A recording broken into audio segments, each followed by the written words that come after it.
Hello, faithful, and welcome to the 49ers Plus podcast. I'm Al Moriello, and this is your source for the most objective 49ers discussion, only smart takes, never any clickbait. And this week, a special midweek podcast talking about the possibility of the 49ers trading Mac Jones at the end of this season, if the Niners should do it, and what they should get as, we'll call it, fair compensation in basically the form of draft picks if the Niners do pull the trigger on the trade. That's going to be the only topic. This should be a relatively short podcast. So let's just jump right into it. So now with Brock back, assuming Brock stays healthy the rest of the way, Mac is 5-3 as a starter with San Francisco, averaging 269 yards per game, completing 69.6% of his passes with 13 touchdowns and 6 interceptions. This is slightly better than his overall career stats, which included 4 years in New England and 1 year in Jacksonville, where he's completed 66.5% of his passes and has an overall touchdown to interception, I don't know if I call it a ratio, but 67 touchdowns and 50 picks. Now, keeping Mac Jones since he's signed through 2026 is not onerous for the 49ers cap at all. It's only a $2.3 million cap hit. And if they were to trade him, they would actually, I believe, owe a little bit more than, or be hit with a little bit more than $2.3 million or thereabouts in a pre-June 1st trade. If it's after June 1st, they would save about $800,000. So either way, you're looking around $2.3, $2.5 million that the Niners would be on the hook for, whether he stays or if he goes. Again, not huge savings. It's the benefit of signing a 2-year deal for whatever it was, between $5 and $6 million. Here is what I want everybody to kind of think about before we go through quarterbacks coming out in the draft, unrestricted free agents in 2026, and some comps of quarterbacks that have been recently traded. If Mac Jones stays and plays in 2026 for the Niners, whether he starts 8 games again, 12 games, or no games, and he leaves in free agency, which would be March of 2027, the Niners would get a compensatory pick for Mac Jones at best the very end of the 3rd round in the 2028 draft. The year of the draft, I mean, I guess it is important because you're not getting an immediate draft pick. You're waiting 1 extra year to use your draft pick, but the round is what's most important. And that's if the Niners don't make any comparable signings from a contract standpoint. And who knows, what Mac Jones would get after the 2026 season. Say he doesn't play at all, right? There is this mentality of striking or trading, I guess, while the iron is hot, showing a 5-3 record, showing 70% completion percentage, keep battling through a knee injury, playing hurt, being very tough. You could argue that Mac Jones' trade value might not be as high. Well, actually, there would be no trade value. Let me take that back. That his trade value now is going to be higher than would it be if the Niners had signed him to a 3-year deal, right? If he doesn't get traded in at the end of this season, but the Niners had him signed through 2027, he still may not draw as much trade interest after the 2026 season if he doesn't put this resume together again. There is a what have you done for me lately? Sorry about the confusion there. So you're looking at best case scenario. Mac plays out his contract. He leaves a late 3rd round pick, and that's a maybe only if the Niners don't make any sort of comparable financial signing. Now, there's going to be teams every year that are going to need a quarterback. And after this season, it's going to be the Jets, right? Justin Fields is absolute garbage, and he's been benched for Tyrod Taylor. It's going to be Las Vegas, the Geno Smith experiment. He may get cut, or they're going to need somebody, a young quarterback, a rookie, somebody else. Pittsburgh, Aaron Rodgers is done after this year. Cleveland, although they're going to be drafting at the top of the draft. Is it Shador? Is it Dylan Gabriel? The answer is probably no and no. New Orleans, are they going to be convinced by Tyler Show or Spencer Rattler? Minnesota, are they convinced by J.J. McCarthy? And there's still 6 more games for McCarthy to prove himself or not, although, he's on a rookie deal, so he's under contract 2 more years at a very cheap number, so you could see them potentially riding that out. And a team like Arizona, do they move on from Kyler Murray this season? If they do they sign Jacoby Brissett? I don't want to say long-term, but for a multi-year deal as some sort of an extended bridge quarterback. There's at least going to be 3 or 4 teams, if not more, they're going to need a quarterback. And there might not be that many quarterbacks coming out in the draft that are worth it. There might not be more than 3 quarterbacks that are taken in the first round in general, but by the nature of the position, players are college juniors, seniors, redshirt sophomores, whoever's coming out is going to, and it's not going to be Arch Manning from Texas, they're going to play themselves into the first round, or teams are going to convince themselves that a second round QB talent is really a first round QB talent because of how important the position is, and a team feeling like they're not going to be able to get that quarterback if they wait until the second round. And here are the names. So should he come out, and he probably will, Fernando Mendoza from Indiana is probably going to be a top 3 pick. They're the number 2 team in the nation. They're more than likely going to be in the playoffs. And he's having a really good season and tracking to be a Heisman finalist. Ty Simpson from Alabama, very up and down year with the Crimson Tide, makes some wow plays, but then misses some easy throws and layups. And again, it's the idea of potential. The potential is there with all these quarterbacks, but potential is what gets coaches fired. C. Anthony Richardson, although Shane Steichen isn't going anywhere because Daniel Jones had a complete reformation in Indianapolis. You have Dante Moore from Oregon. You have Garrett Nussmeier, an extremely disappointing year at LSU. And you have Drew Aller at Penn State, which medically there is, I believe, a loophole in a way for him to come back to Penn State. But he may come out as well. And I know a lot of people are high on him, but he is not at the moment a first round quarterback or potentially worthy of a first round pick.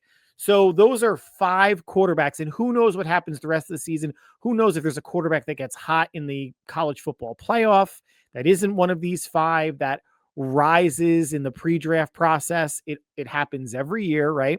Again, go back to Anthony Richardson. But let's just say only 3 of those players are worth taking in the first round. There is a little bit of hesitance for teams to think that they can't find their starting quarterback if they're not drafted in the first round. Once you get out of the first round in the second or third, now you're looking at, do I take a flyer on someone who might be my starter, or do I grab a starting offensive lineman or a starting corner, a starting D lineman? Then the priorities start to shift a little bit in the draft. And the Niners are a walking example of obviously finding the last pick in the draft being turned into a franchise quarterback. You have, the Tony Romos of the world. Stick with the Cowboys. You have Dak Prescott, who is a mid-round draft pick, right? Obviously, Joe Montana, Tom Brady. Drew Brees was top of the second round. It can happen, but it feels like for a lot of teams, it's first round or bust when it comes to terms with putting their eggs in a certain quarterback's basket, to lead their team for the next 5+ years. Now, for San Francisco, if they decide to make the decision that they want to trade Mac Jones, who's going to be the backup? I can't imagine a scenario or any parallel universe that exists where Kyle Shanahan would be comfortable with then second-year player Curtis Rourke being the direct backup to Brock Purdy if Rourke is going to be redshirted this year. And Kyle has said at some point this year they're going to open his 21-day practice window. He is only going to practice. And then what kind of practice is he getting as the third quarterback or as just opening up his practice? How many reps is he going to get behind Brock and Mac? It's almost a completely lost season. And it's not his fault that he had a partially torn ACL that he played through. And apparently Kyle and John are really high on him and thought that he would go higher than wherever he was drafted, 4th or 5th round if he wasn't injured.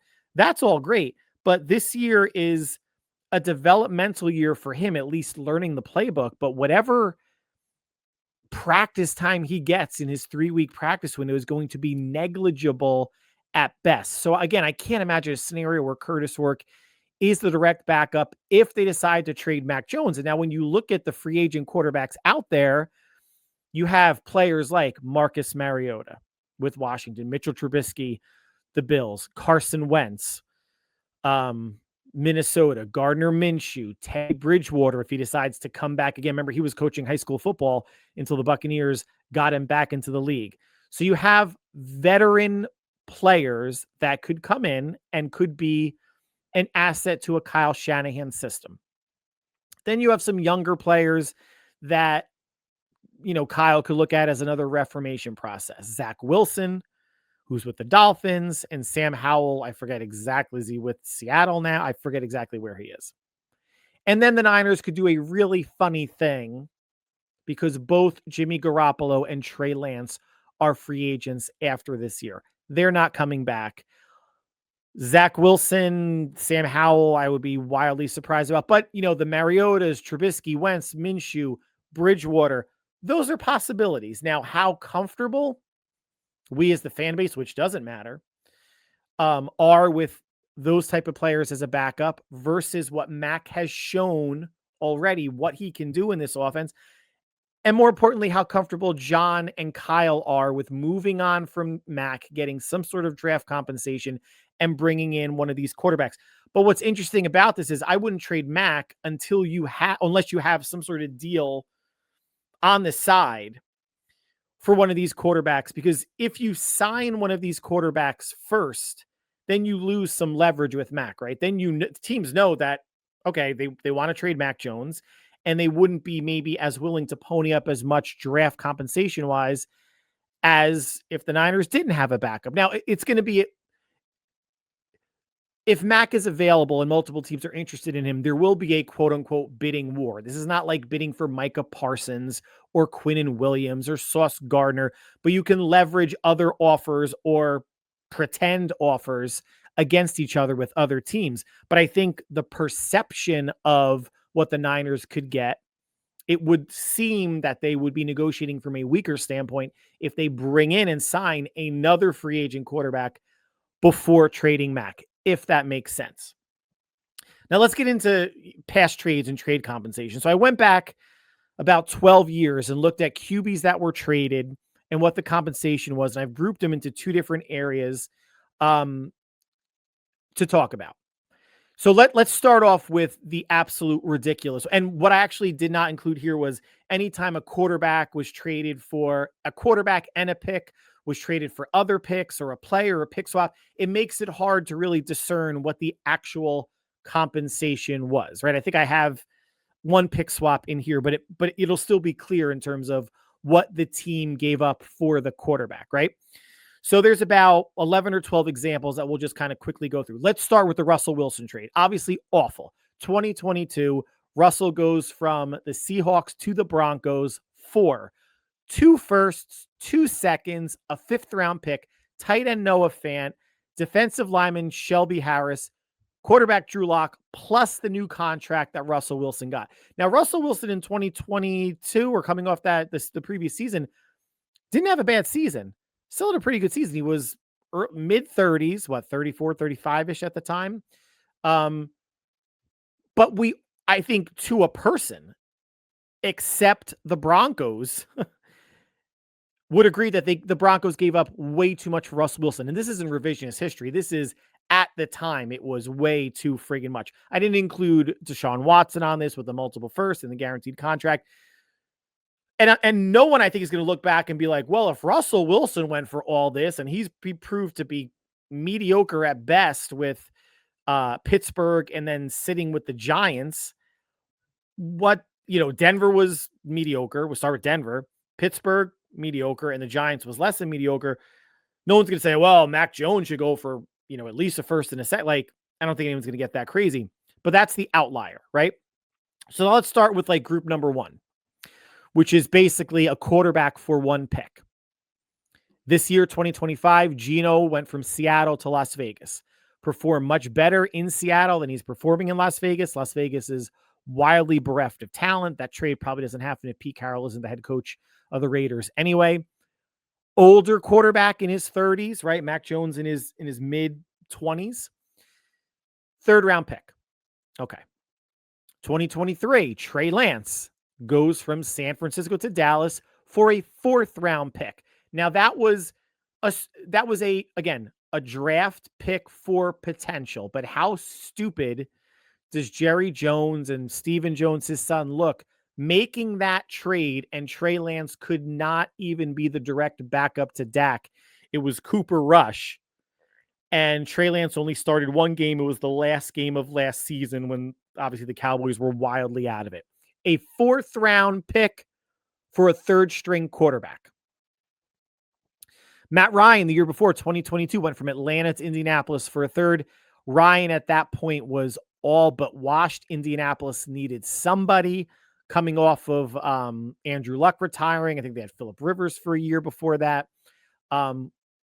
Not necessarily getting vintage Matt Ryan with that, but if you got vintage Matt Ryan, you'd be giving up more than a 3rd round pick. Let's jump down to 2018. Tyrod Taylor goes from Cleveland to Buffalo for a 3rd round pick. Now, Tyrod Taylor has been around the league for a while. This is 7 years ago, so he was in his late 20s then. But a 3rd round pick for Tyrod Taylor. Didn't exactly turn into the franchise quarterback that Buffalo was hoping for, obviously, or even a consistent starter in this league. He's basically been a career backup after his Buffalo stint. And then lastly, Jimmy G goes from the Patriots to the 49ers for a 2nd round pick. And that was really, at least based on the reports, Bill Belichick and company doing Jimmy G a solid, having him go somewhere where he was going to learn under a bright offensive mind in Kyle Shanahan. But remember, Jimmy G was just a backup at that point. He only played, he might have had 3 or 4, maybe 5 at the most starts, maybe probably closer to 3, backing up Tom Brady. So you're giving up a 2nd round pick for potential, but no performance. So that's group 1, quarterback for a single pick. Now, group 2 is going to be quarterback for multiple picks. So we're going to start closer to the past and then kind of go back farther. So Carson Wentz in 2022 goes from the Colts to Washington for 2/3 and a 7th. And the Colts and Washington swapped 2nd round picks. So if you want to consider the 2nd round pick swap, and I don't know where they ended up in draft order, a wash, Carson Wentz kind of washed up at that point with Indianapolis. I'm sorry, Indianapolis to Washington for 2/3 and a 7th round pick. 3 picks for Carson Wentz. I shrug my shoulders. Sam Darnold in 2021 from the Jets to Carolina for a 2nd, 4th, and a 6th round pick. It was all about even round picks. Now, if you want to look 4 years later and say, oh, maybe that wasn't a bad, trade for Carolina. Carolina didn't get Sam Darnold that was performing last year with Minnesota or was performing before the Ram game this past weekend. You're giving up 3 picks for Sam Darnold, who still didn't perform that well.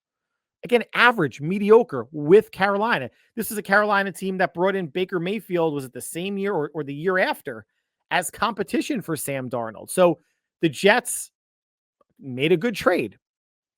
2021, back to Carson Wentz from Philadelphia to the Colts. And that was obviously after the couple years after the ACL when Nick Foles comes in and the Eagles beat the Patriots in the Super Bowl. Carson Wentz was on his way to having maybe an MVP caliber year and maybe winning the MVP award before ripping up his knee. And then the Eagles win the Super Bowl. Goes from Philadelphia to Indianapolis for a 1st and a 3rd. 2019, this one's laughable, but it's got to be on the list. Josh Rosen, remember him? Lasted 1 year, 1 or 2 years, I think only 1 year in Arizona, was traded to the Dolphins for a 2nd and a 5th round draft pick.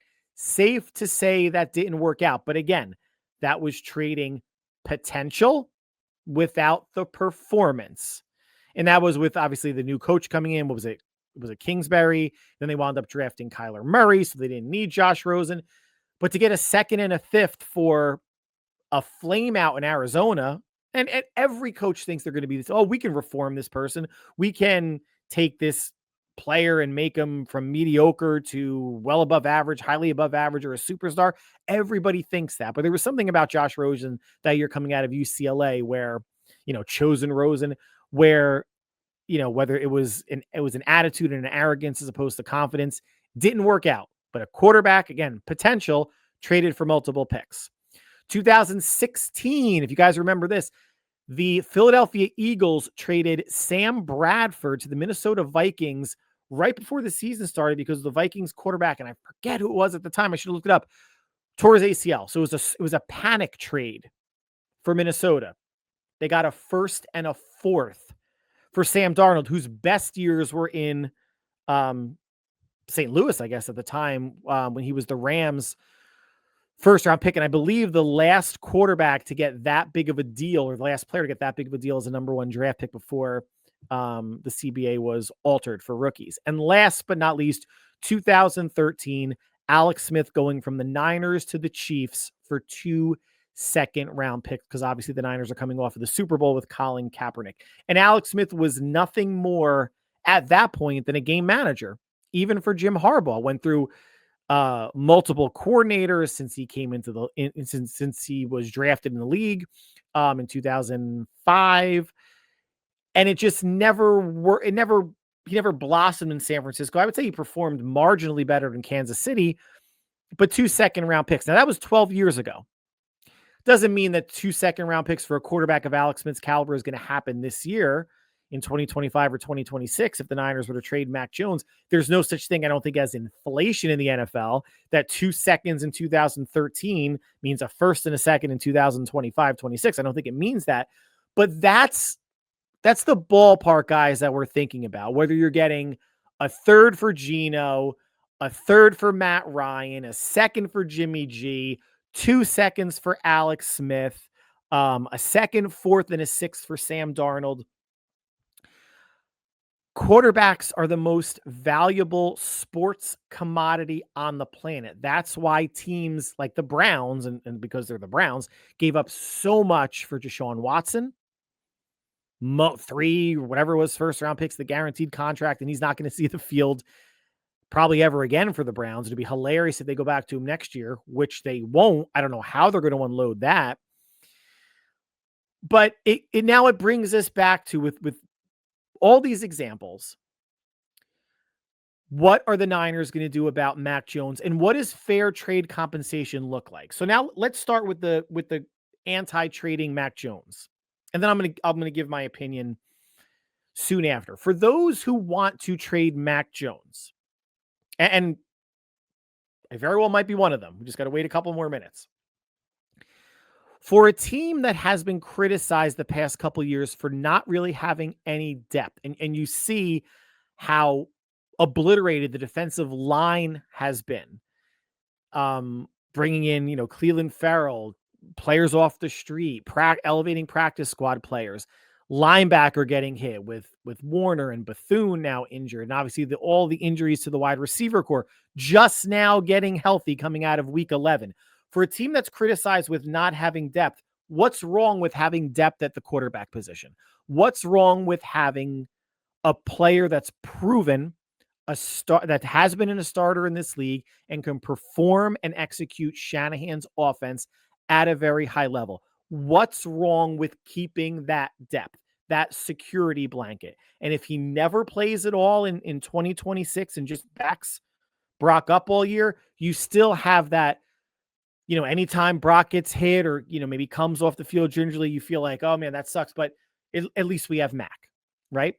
So the Niners, I'm sure next year are going to struggle with injuries to some regard. And all it takes is one bad hit, bad step, bad practice for any player, including Brock, to miss some time. And you know what you have in Mac. You bring anybody else in, and those other veterans that I mentioned, whether it's Mariota or Wentz or Bridgewater or Minshew, these are players that have performed in this league.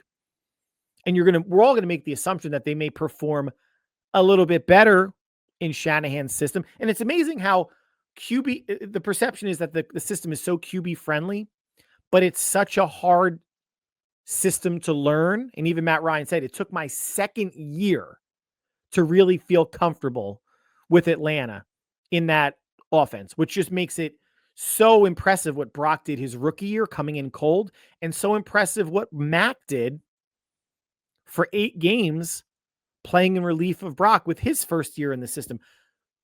So again, for the not wanting to trade Mac crowd, think about how much better he could be if he needs to come in for relief of Brock in 2026. Now, if San Francisco trades Mac, I could see them wanting to send him to a good situation. I can imagine Kyle's going to want to do him a solid. And they may even talk about trade destinations with Mac. If the Jets don't take a quarterback with their early round pick, but they have a late round first, maybe they ask Mac, do you want to go to the Jets? And a lot of players may not. That's a complete rebuild. And the Jets may want to go rookie quarterback, and Aaron Glenn may want to have his own younger, because Mac's still younger quarterback to put their stamp on. But Aaron Glenn may also want to have a proven commodity coming in at quarterback, right? And whoever trades for Mac's going to have to give him a contract. How much? Maybe in the 30s, maybe in, mid 20s, 30s. I don't know. We'll leave that up to, and maybe that could seem high, but if you're trading for Mac, I can't imagine you're going to give up a draft pick or two and just let him play out, his $2.5 million contract for 2026. So, Vegas is going to be a shit show. Cleveland's always a shit show. Pittsburgh could be a decent landing spot for him. New Orleans, bad. Minnesota, I could still see them riding with JJ McCarthy. And I don't know if they would trade him in division to Arizona. So generally speaking, obviously, if you are a team that needs a quarterback, you're generally not a pretty good team. So that also may limit the options if the Niners want to give Mac a good next home for how he saved their season this year. It may limit their options and also alter what they can get as far as draft compensation. Now let's get to the draft compensation conversation, right? I've said in previous podcasts that I don't think a late first round pick is too much to ask for a proven NFL quarterback in this league who was with Bill Belichick and Josh McDaniels for a year. And then after that was playing musical chair. He had defensive coordinators as his OC in New England, came in relief of Trevor Lawrence last year. That wasn't too good. And then obviously he's had a resurgence, much like Sam Darnold did on working with Kyle Shanahan. And Darnold put that work into action with Minnesota last year. And obviously what he's done with Seattle this year outside of the Ram game, 4 interceptions. So I don't think a late first round pick is too much to ask. People may say I'm crazy. I'm going to stand by that. Or 2 early round picks, like a second and a third. If you can get a second and a third of the same year, I think you have to think about it. Or a second in 2026 and a third in 2027. And maybe that third turns into a second if Matt hits certain playtime milestones with his new team. And as a 49er fan, there's more allure with a first round pick than a second and a third or 2 twos. But I would almost want to take more bites at the apple with the way that the Niners draft early hasn't been phenomenal. Not consistently phenomenal anyway. They seem to draft better in the later rounds as long as they're not picking a running back. There could be an argument to be had for the more than one pick versus a late first round. Now you could turn that late first rounder. Say the Jets do make a trade, or Pittsburgh in the mid 20s. You can always trade down. You could trade down to, the late 20s, 30, 31, 32, and a later pick or a pick next year. Just because you get that one pick obviously doesn't mean that you're only going to draft that player in the first round or stay at that spot. You could move up the draft board also. But I think it's an interesting weighing of choices. Listen, if someone offered a first to the Niners, you never take the first offer. You could say like, well, what about a first and a player? What about a first and a fifth the following year? You just, that's negotiating, right? You just don't jump at it and say yes. unless John's like, hey, we want a first for Mac. And the person on the other end of the phone's like, done. Then you're like, okay, I guess we're good. But if someone's coming to you and says, hey, we'll give you a first for Mac Jones, I think you push for a little bit more than that. You don't say something obnoxious that the person's not going to want to negotiate with you anymore, but you never take the first offer, right? So where do I think this is going to net out? I think Kyle, not that I think, from everything we've heard in press conferences, Kyle likes Mac. And I think they keep him next year because, again, they've seen what he can do, how he can perform, how this team is just always riddled with injuries. And we all saw Kyle at a first row seat to what the team looked like last year with, was it Brandon Allen and Josh Dobbs, right? They've had CJ Beathard. They've had Nick Mullins, who was, pretty decent at times. Brian Hoyer was the quarterback before bringing in Jimmy G. Trey Lance, they tried drafting him. They had Lance and then Jimmy G and Brock Purdy. That was their best quarterback room minus Trey Lance. So he's actually seen how important it is in 2022 to have 3 quarterbacks that can play, although Trey Lance can't, on his roster, because that team got to the NFC Championship game when it ultimately wound up being Brock Purdy, right? So Kyle, I think, has seen every vantage point or angle of what this team looks like without a competent starter, with a middling starter, with middling backups, with strong backups, strong third strings. Like, I think he's seen everything. And I think they keep him unless they can get a first or 2 early round picks, meaning 2 2s, a second and a third. I wouldn't go 2/3. And I certainly would not trade Mac Jones for just a second round pick. I didn't mean just a second in terms of like a second in time. I think if a second is offered, it's got to be a second plus, and it can't be a day 2 pick and a day 3 pick. It's got to be 2 day 2 picks for me. And I know when you look at Mac's stats, it's not the sexiest 5 years since he's been in the league outside of year 1 and with New England when they made the playoffs, and this year with San Francisco. But again, this is a what have you done for me lately league.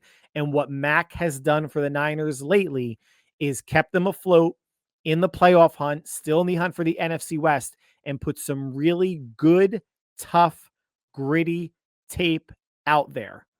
In terms of what my hope is, I'm not going to get into hopes. I'm not hoping they trade him. I don't want to say I'm hoping they keep them. All I can say is I would understand if they trade him given solid draft compensation or high draft compensation, and I can understand keeping him if not. But if that's the non-answer, I would go with keep him unless you can get a first, because then you can turn that first into more than 1 pick should you want to. So that's going to conclude the podcast for today. Like always, I want to thank you for taking time out of your busy schedule to make us part of your listening or viewing routine. Another podcast coming either Friday or Saturday, since the Niners are playing Monday night, hosting the Carolina Panthers in a really big game for both teams. So we will be breaking down the game at that time and any other news and notes from Ninerland that you guys should know about. But guys, whatever you are doing between now and when we speak again, stay happy, healthy, and safe. We will talk soon. Take care.